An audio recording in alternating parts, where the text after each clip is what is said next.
தமிழர் ஆட்சி பார்த்துட்டு இருக்க எல்லாருக்குமே வணக்கம். இப்போ தமிழக வாழ்வுரிமை கட்சி திமுக கூட்டணியிலேருந்து வெளியேறியிருக்காங்க அப்படின்றது தான் இருக்கு. எனக்கு சரியான மரியாதை இல்லை, சரியான இடங்கள் கிடைக்கல அப்படின்றதுனாலயே திமுக கூட்டணியிலேருந்து நான் வெளியேறேன் அப்படின்ற மாதிரியான விஷயத்த வேல்முருகன் அவர்கள் காலையில் ஒரு பிரஸ் மீட்ல சொல்லியிருக்காரு. அது மட்டும் இல்லாமல் நான் சீக்கிரமா கூட்டணியும் சேருவேன் அப்படின்ற மாதிரியான விஷயங்களும் சொல்லியிருக்காரு.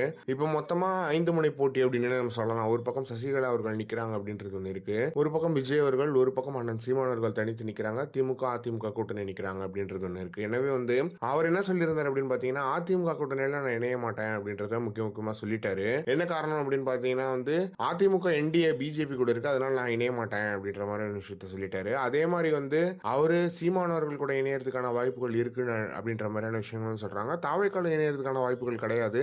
என்ன காரணம் அப்படின்னு பார்த்தீங்கன்னா வேல்முருகன் அவர்கள் விஜய் விமர்சிக்காத வார்த்தைகள் கிடையாது. எனவே அவரு இந்த மாதிரியான ஒரு விஷயத்த பண்ண மாட்டாரு அப்படின்றது ஒன்று இருக்கு. எனவே சசிகலா கூட்டணிக்கும் போகிறதுக்கான வாய்ப்புகள் கிடையாது அப்படின்றது ஒன்று இருக்கு. ஏன்னா அந்த கூட்டணி பெரிய கூட்டணியாகவும் இல்லை, அது ஸ்ட்ராங்காகவும் இல்லை அப்படின்றது ஒன்று இருக்கு.